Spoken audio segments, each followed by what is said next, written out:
Bonjour à toutes et à tous et bienvenue dans ce nouveau numéro de Focus RDC. Cette semaine, nous vous proposons un format légèrement différent avec un débat consacré à l'actualité politique. Alors que la question de la révision de la Constitution suscite de vives discussions, l'opposition se mobilise fortement contre ce projet soutenu par certains membres de la majorité présidentielle. À Kinshasa, le sujet alimente largement les échanges au sein de la population. Regroupé sous la bannière C64, en référence à l'article 64 de la Constitution, que ses partisans jugent incompatible avec toute modification constitutionnelle, l'opposition prévoit une série d'actions pour exprimer son désaccord. Et de leur côté, les autorités affirment assurer le maintien de l'ordre, une démarche que certains qualifient de répression. Des accusations concernent également la présence présumée des forces du progrès. C'est un mouvement de jeunesse associé à l'Union pour la démocratie et le progrès social, l'UDPS, qui est le parti au pouvoir. Alors, pour en débattre aujourd'hui, nous recevons Prince Epenge, bonjour. Bonjour, madame. Porte-parole de la MOUCA, et Christian Loumou, vous êtes le deuxième vice-président de la jeunesse de l'UDPS, bonjour. Oui, bonjour. Dans un communiqué qui a été publié ce 24 juin, La Voix des Sans-Voix pour les droits de l'homme se dit vivement préoccupée par une série d'attaques et d'actes de vandalisme qui visent des sièges de partis politiques de l'opposition à Kinshasa. Ces violences seraient attribuées à des individus qui se revendiquent des forces du progrès, comme je le disais tout à l'heure, un mouvement de jeunesse lié à l'UDPS, le parti au pouvoir. La première question, on va aller droit au but, Christian Loumou. Comment est-ce que l'UDPS peut nier toute responsabilité alors que des individus se réclamant des structures de sa jeunesse sont accusés d'attaquer l'opposition? À un certain moment donné, nous avons décidé effectivement de ne pas organiser les activités simultanément avec les opposants parce que au regard de leur stratégie de la terre brûlée, ils ne cessent de multiplier des déclarations contre la jeunesse de l'UDPS tout en se victimisant pour créer une intention autour d'elle. Vous êtes d'accord avec ce que M. Loumou dit? Est-ce que vous êtes dans la victimisation? Il dit qu'en plus, il n'y a aucun membre des forces du progrès qui était là le 12 juin. Il est aujourd'hui de la notoriété publique que depuis que M. Félix Tshisekedi est arrivé au pouvoir en 2019, ces forces du progrès, qui, je dois le souligner, est un organe de l'IDPS reconnu statutairement. Presque tous les carrefours de Kinshasa sont envahis par des bureaux de fortune des membres de la force du progrès. Les membres de la force du progrès prélèvent des impôts dans des marchés, dans le port de Kinshasa, dans les différents parkings, au vu aussi de toutes les autorités, tant civiles que militaires. Et les membres de la force du progrès ont même des cachots connus de tous. Nous sommes sûrs et certains qu'ils sont financés par les régimes Tshisekedi pour, soi-disant, comme ils le disent, et même protéger les pouvoirs. Monsieur Loumou, quand on entend Monsieur Epenge, on voit bien qu'il parle d'une force qui est organisée, qui prélèverait des impôts, qui serait financée par le pouvoir en place. Vous faites partie des jeunesses UDPS. Qu'est-ce que vous pouvez nous dire pour nous éclairer? Parce qu'ils sont derrière les forces du progrès, qui les financent et pourquoi tant de violence envers l'opposition et la société civile?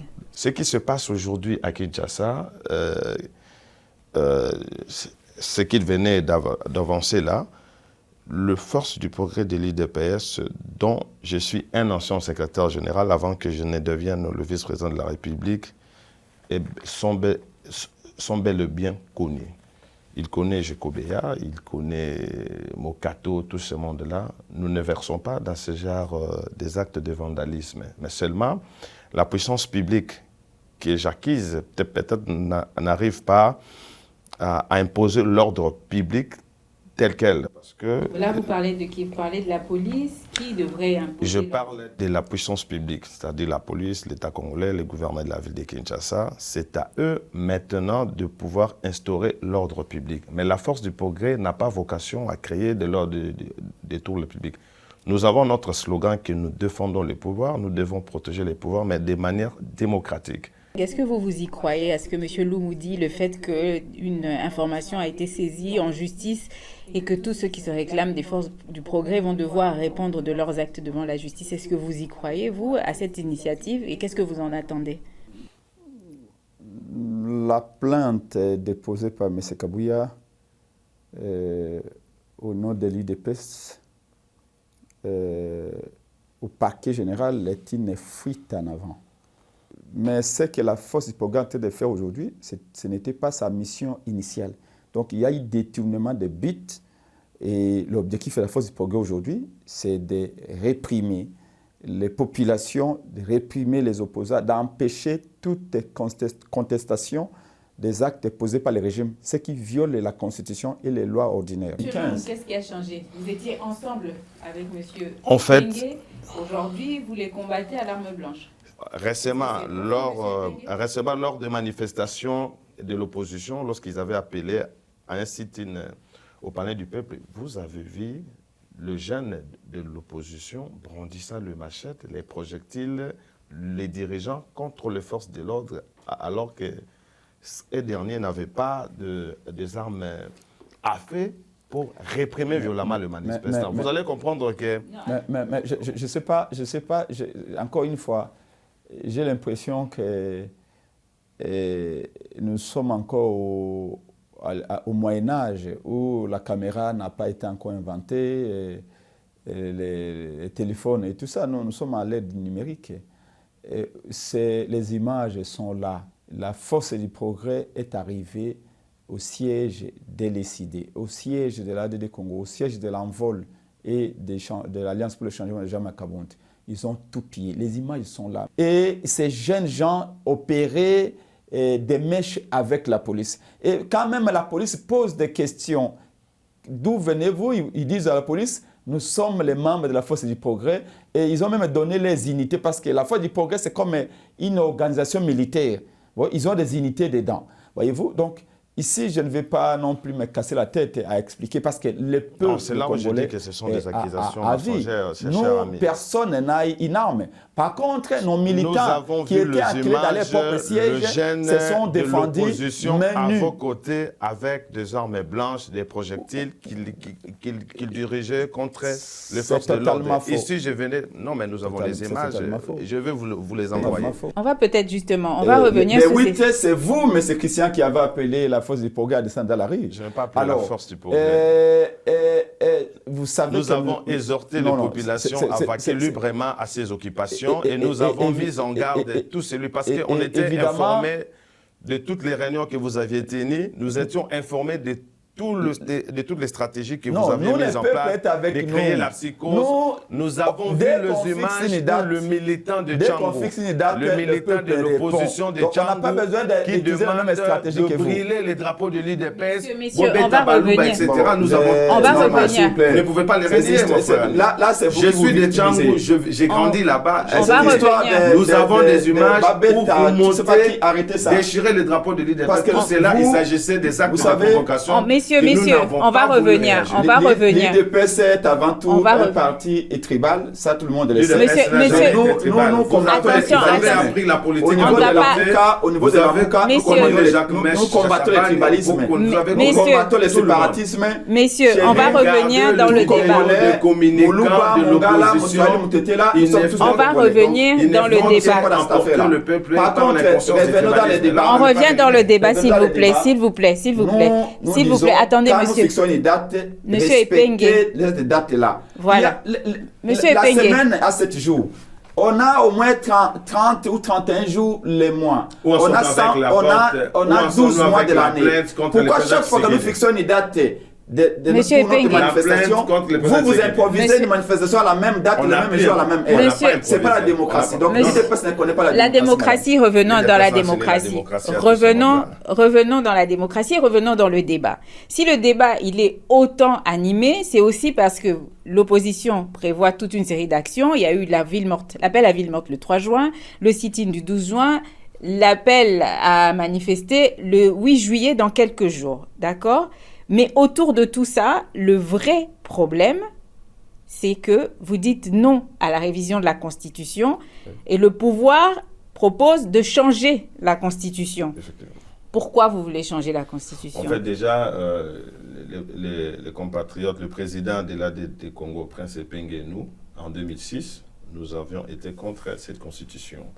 Nous avions pu rappeler les contextes par lesquels on voudrait imposer au peuple une constitution que le peuple ne connaissait pas. On a manipulé la population que si vous dites non, la guerre va continuer, alors que ce n'était pas ça le vrai débat. Et puis, la transition était imparfaite. À l'époque, cette constitution, elle vous convenait. Aujourd'hui, elle ne vous convient pas. Qu'est-ce que vous répondez à ceux qui disent que c'est pour vous maintenir au pouvoir? L'UDPS s'est opposé. L'UDPS a boycotté les élections, a boycotté la constitution. La présente constitution, nous n'avons jamais été d'accord avec elle. Donc, Monsieur Loumou, pourquoi vous décidez de changer la constitution un an avant les élections? Pourquoi est-ce que ce débat... La campagne avait déjà été amorcée tout au début du second mandat pour changer cette constitution qui ne répond plus aux défis auxquels nous faisons face. Qu'est-ce que vous répondez à ça? Madame, le problème avec l'UDPS, c'est que c'est Union pour la démocratie et le progrès social. Mais si vous regardez de près, à l'UDPS, il n'y a pas d'union, il n'y a pas de démocratie, il n'y a pas de progrès et il n'y a pas de social. Et il a dit qu'en 2006, nous avions bâti campagne contre la Constitution. Il a raison. J'ai bâti campagne contre cette Constitution en 2006 pour deux raisons. La première, c'est parce que notre mentor à l'époque, Papa Etienne Tshisekedi Mulumba, paix à son âme, avait dit « Vous devez rejeter cette Constitution ». Ça donnait beaucoup d'explications. Pour deuxième raison, c'était parce que nous avions un doute si la décentralisation. Nous pensions que cette décentralisation très poussée était presque à la limite du fédéralisme. Or, dans un pays post-conflit, dans un pays où les frontières n'étaient pas maîtrisables, dans un pays où l'autorité de l'État n'était pas encore présente, cette décentralisation pouvait poser beaucoup de problèmes. Mais dès lors que nous sommes rendus au référendum et que le peuple congolais avait voté la Constitution à 61%, avec un taux de participation de 84%, nous considérions que la volonté du peuple mérite d'être respectée. Dès lors, la Constitution nous appartenait. Parce qu'on a été minorisé, le peuple l'avait voté. Mais c'est ce qu'eux proposent aujourd'hui. Non, notre devoir à nous, c'était de protéger la Constitution. J'avance. Vous parlez de la révision. Non, madame, et parle du changement. Ici, la Constitution est très claire. Nous pouvons la réviser. Mais même la révision est assortie de conditionnalités. Pas pendant la guerre, pas pendant l'état de siège. Ces deux conditions-là ne sont pas remplies pour la révision. Quant au changement, le changement est interdit. D'ailleurs, quand ils disent « nous devons consulter ou interroger le peuple », le peuple lui-même, dans la Constitution, a déjà limitativement fixé les matières sur lesquelles on peut les consulter. Tout pouvoir doit avoir des limites. Le peuple qui est diécitaire a dit aussi, la Constitution que je vous donne, vous politiciens, a 229 articles. Vous pouvez changer tous ces articles excepté un, l'article 220, qui aujourd'hui constitue les détroits d'Ormuz. Vous touchez, c'est la guerre. Et le peuple dit, si vous voulez réviser, venez vers moi. C'est fixé limitativement. Et c'est clair. Vous ne pouvez pas demander au peuple d'organiser un référendum si une matière que le peuple lui-même n'avait pas prévue. Intangibilité dont tu fais allusion, c'est dans le cadre de la révision. Une constitution a toujours prévu de manière explicite le mécanisme par lequel on doit la réviser. Mais aucune constitution, ça je devais vous rappeler, aucune constitution au monde n'est sacrée, aucune constitution au monde n'est éternelle. Toutes les constitutions du monde reconnaissent que la souveraineté populaire appartient au peuple. Ce que M. Epenge dit aujourd'hui, c'est qu'on est en pleine guerre et il y a des parties du pays qui sont en état de siège et ça ne permet pas justement... Ça, vous parlez dans le cadre de la révision constitutionnelle. Ici, nous ne parlons pas de la révision constitutionnelle. Nous parlons du changement de la Constitution au regard des problèmes auxquels nous faisons face. Et je dois lui rappeler une chose que le peuple, qui est le souverain primaire, est au-dessus de la Constitution. Et notre Constitution, dans son article 5, reconnaît que la souveraineté populaire appartient au peuple, qui est la source légitime du pouvoir. Le peuple lui-même peut décider quand, comment et par quelle manière il peut procéder à la refondation de l'État. Et si une partie du peuple ou la grande majorité de ce même peuple qu'on est en train de convoquer décide qu'il n'est pas temps de changer la Constitution, est-ce que vous allez vous plier aujourd'hui à la volonté du peuple? Effectivement, si la majorité du souverain primaire estime que ce n'est pas le moment de changer la Constitution, nous allons les reconnaître par le référendum, c'est tout simplement. Si nous allons au référendum et que le peuple s'oppose au changement de la Constitution, nous gardons la même Constitution. Et garder la même Constitution signifie la respecter. La respecter, c'est-à-dire reprendre tout ce qui est obligé par cette Constitution. Mais si les souverains primaires estiment qu'il a encore le pouvoir de réviser ou d'adopter une autre Constitution, moi je n'ai aucun pouvoir pour l'empêcher. Ils disent le peuple veut changer. Le peuple veut changer. Je vais vous poser une simple question. Ce peuple, vous l'avez interrogé où? Ce peuple-là a été vous dire qu'il veut changer la Constitution où? Dans votre chambre à coucher? Mais la nuit, s'il vous plaît, je vais terminer. Devant vous, c'est un dirigeant la nuit qui gère une structure qui est implantée sur toute l'étendue du territoire national. Nous sommes en contact avec le petit peuple qui avait voté l'UDPS parce que nous lui avons dit, une fois au pouvoir, nous finirons par changer cette constitution qui est une imposition étrangère dont l'Assemblée constituante était composée par de rebelles, par de belligérants. Monsieur Loumou, est-ce que la priorité aujourd'hui, c'est de changer la Constitution? Est-ce que la priorité aujourd'hui, vous parlez du petit peuple, vous dites que vous êtes au contact avec eux. Est-ce que vraiment la priorité aujourd'hui, c'est de changer la Constitution ou c'est de récupérer les territoires occupés, permettre à ce que les jeunes puissent avoir des perspectives d'avenir, réduire le chômage, la corruption, etc. Est-ce que vraiment aujourd'hui, le changement de la Constitution est la priorité? Effectivement, le changement de la Constitution fait partie des priorités. L'amélioration du social, etc. et les réformes institutionnelles, tout font partie de nos priorités. Architecture.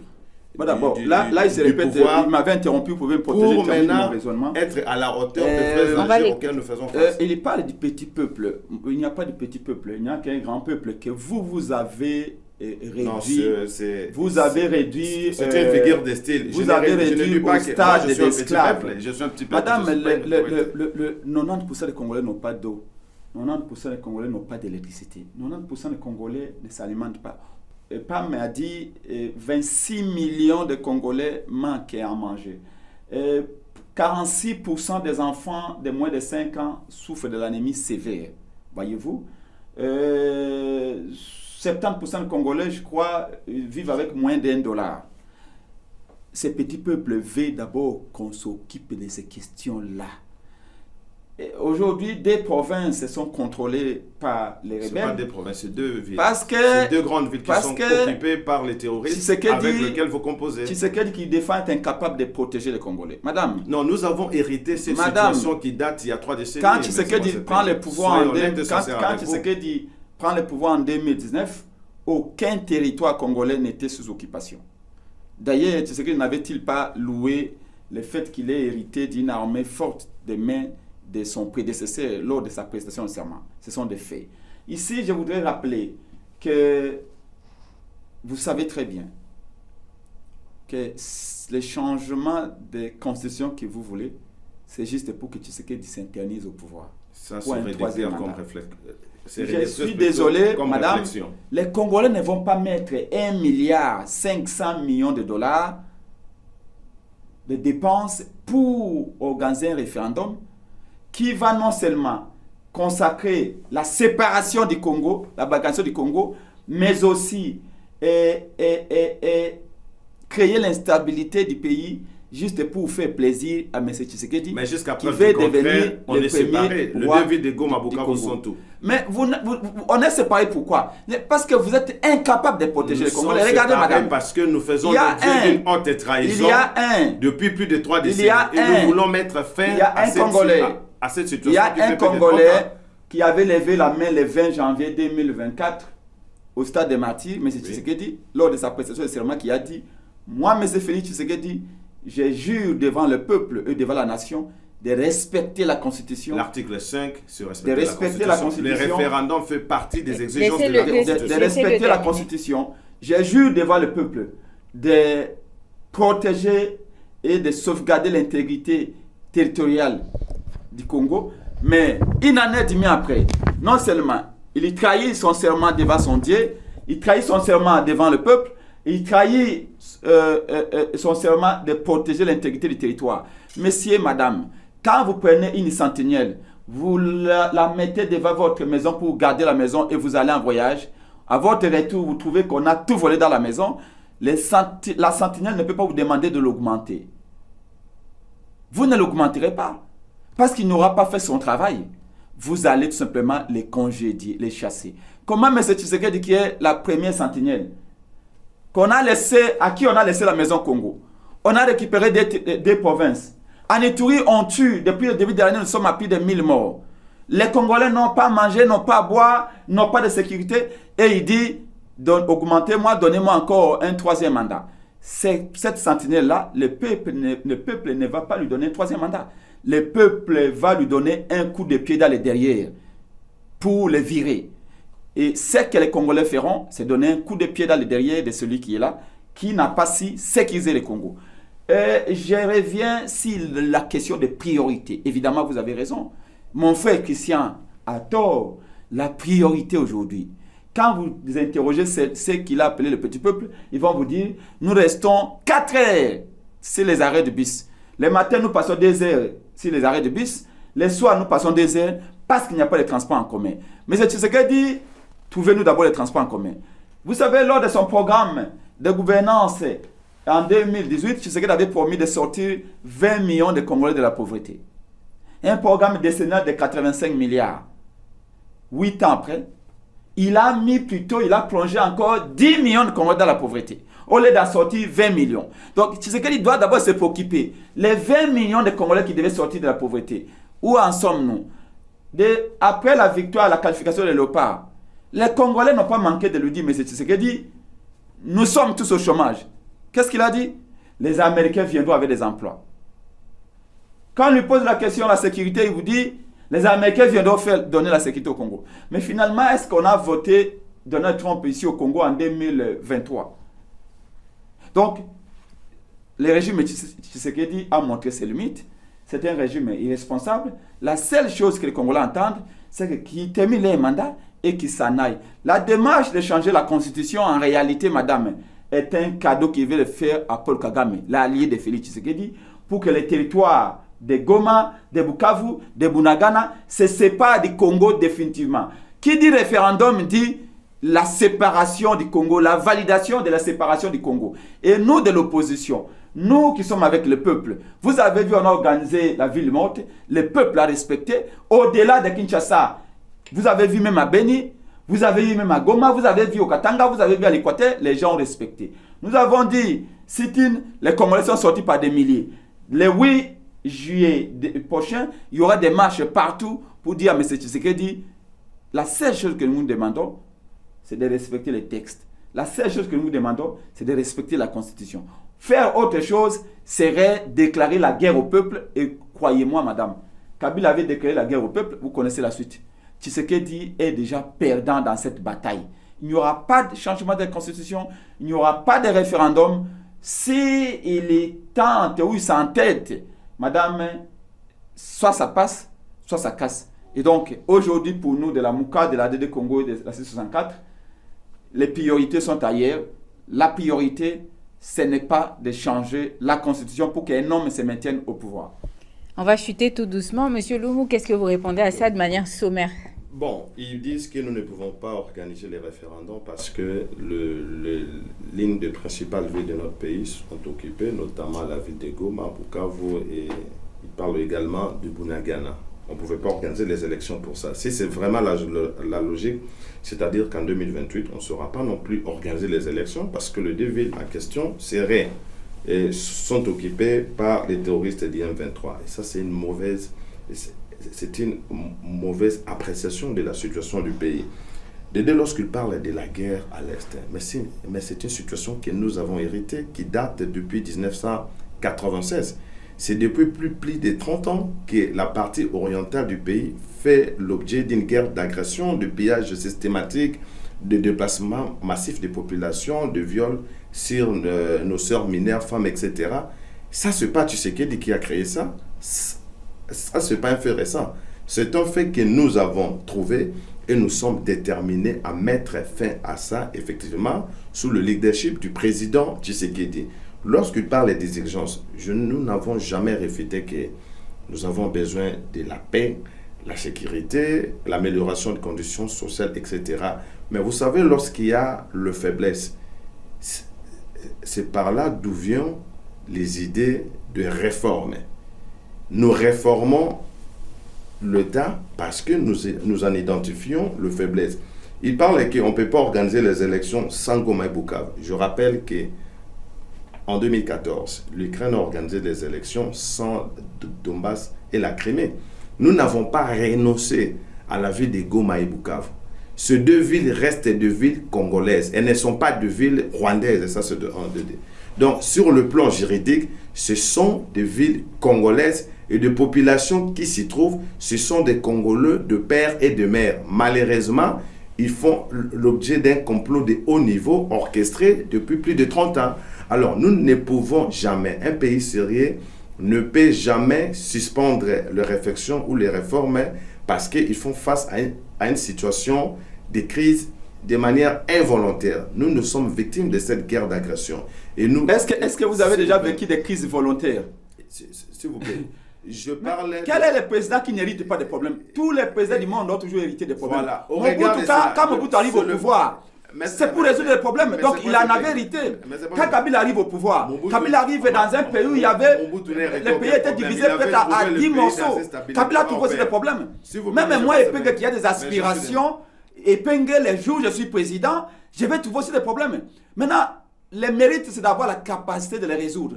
Quand vous arrivez, vous trouvez des problèmes. Mais si vous n'êtes pas capable de les résoudre, vous allez en aggraver. Et aujourd'hui, vous avez aggravé la situation. Je vous défie de me dire quel est ce territoire. La situation s'est aggravée parce que le président Tshisekedi s'oppose au pillage de nos minéraux. Dites-moi, monsieur, le président Tshisekedi pillage des minéraux s'oppose à la colonisation rwandaise. C'est grâce à Kabila que vous avez des millions dans les caisses aujourd'hui. Kabila a révisé les codes des miniers. Aujourd'hui, vous avez des milliards grâce aux codes des miniers que Kabila a révisé. Laissez-le parler. Laissez-le parler. Soyons sérieux. La situation s'est aggravée parce que le président Tshisekedi a dit non à la colonisation rwandaise. Le Rwanda imposait des nominations ici dans notre pays.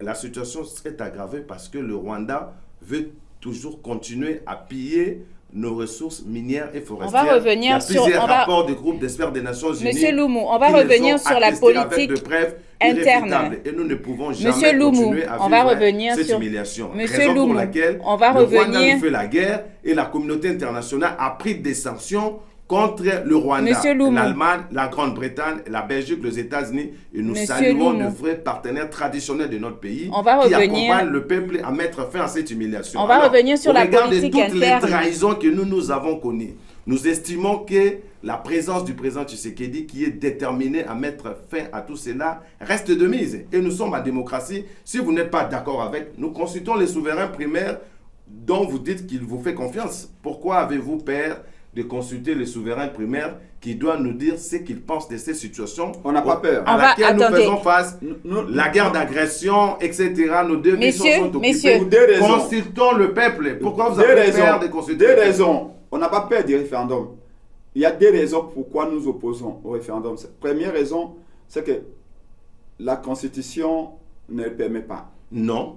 La Constitution reconnaît que seul le peuple est la source suprême du pouvoir. Je venais de vous rappeler ici, aucune constitution au monde ne prévoit explicitement les dispositions ou le mécanisme par laquelle il faut la changer.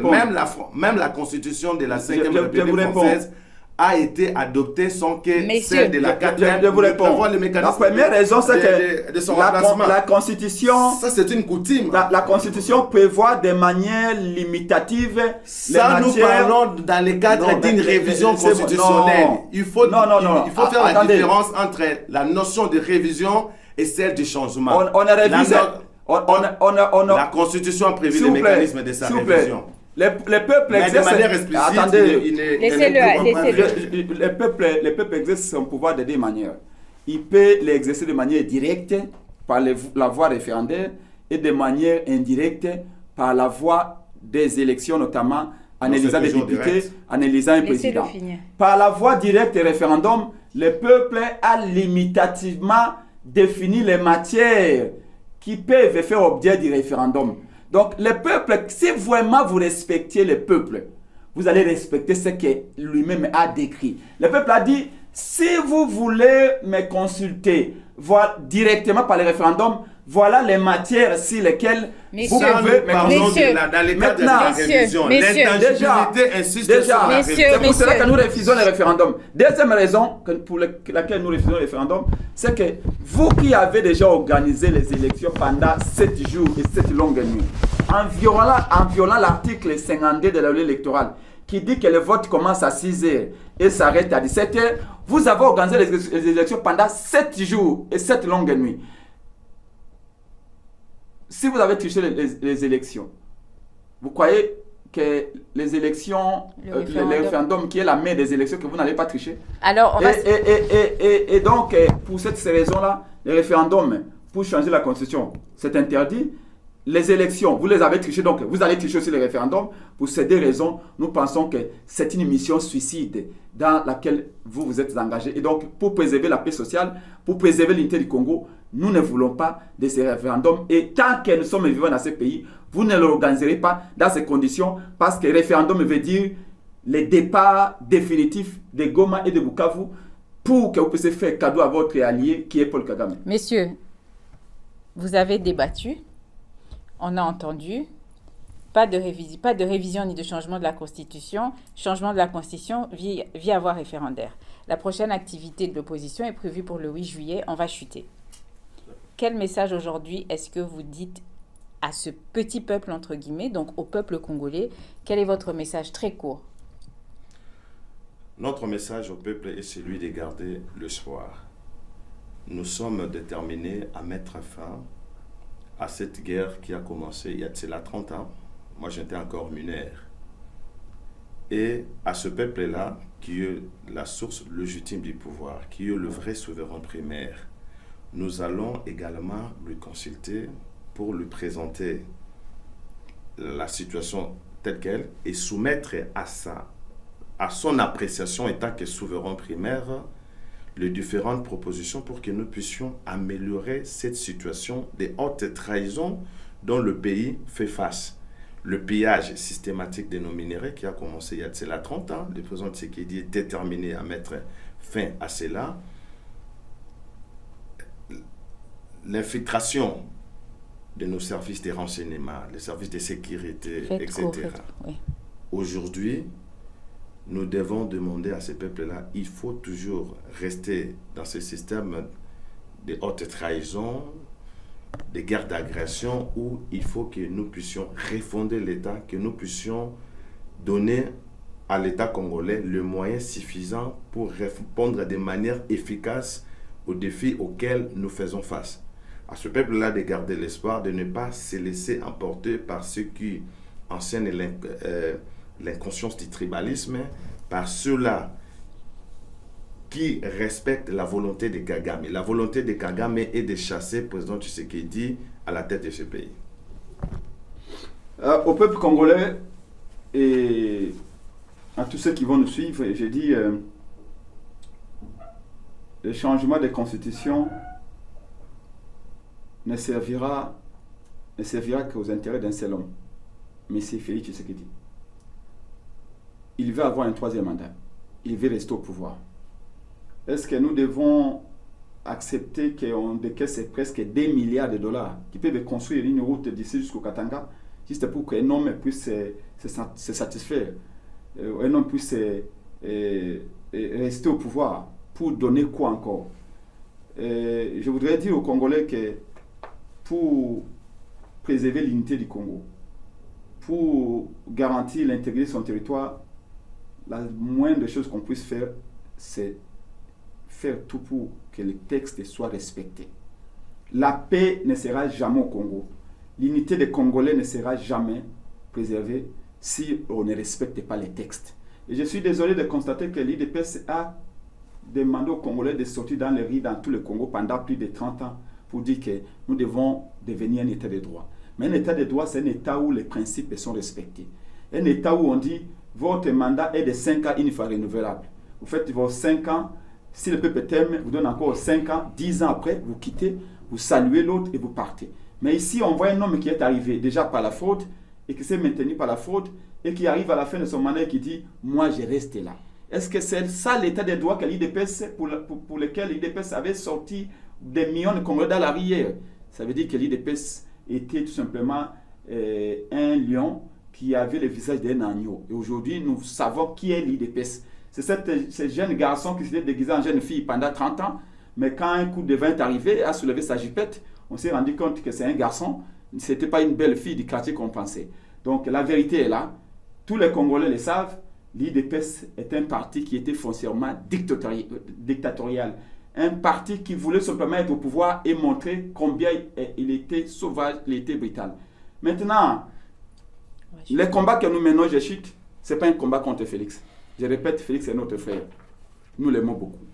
La seule chose que nous lui disons, et que nous allons lui dire le 8 juillet dernier, lors de ces grandes démarches qui vont se dérouler dans toutes les provinces du Congo, j'appelle les étudiantes et étudiants, hommes et femmes, jeunes et vieux, de sortir le 8, d'être partout, à Kinshasa, dans tout le Congo, pour dire à Félix Tshisekedi, nous t'aimons, mais vous devez respecter la Constitution, terminez ton mandat et partez.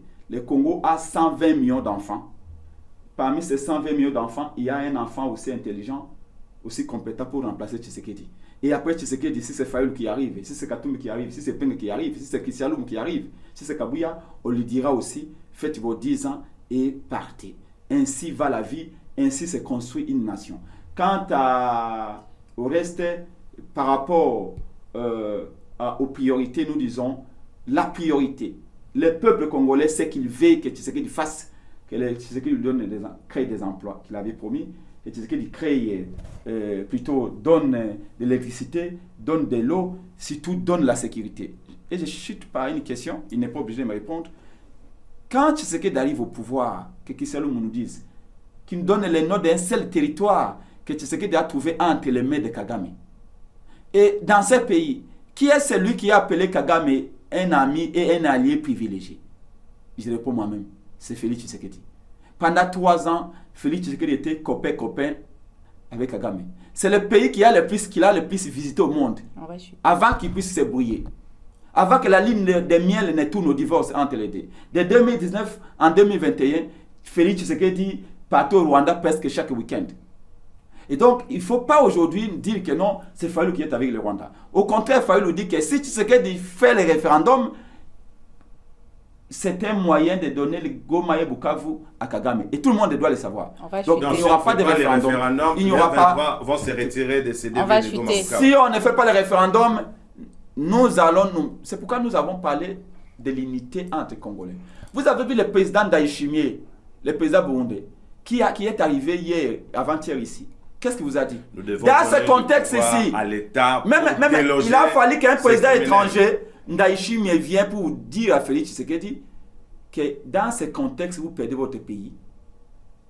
L'unité des enfants du Congo est nécessaire. Le débat sur le changement de la constitution est un débat clivant, est un débat qui divise. Et en nous divisant, vous voulez créer la confusion. C'est l'IDPS qui est traîtresse. Vous nous divisez pour que Kagame en profite, Kagame puisse prendre Goma et Bukavu, notamment à travers les référendums. Et le peuple congolais doit prendre l'IDPS comme l'ennemi numéro 1 du peuple congolais. Ce que j'entends ici, c'est que votre ennemi commun, c'est Paul Kagame. Non, l'ennemi commun des peuples congolais aujourd'hui, c'est l'IDPS. D'accord, ça c'est ce que vous dites. Qui veut donner les Goma et Bukavu à Kagame à travers les référendums. Mais qui est déjà là?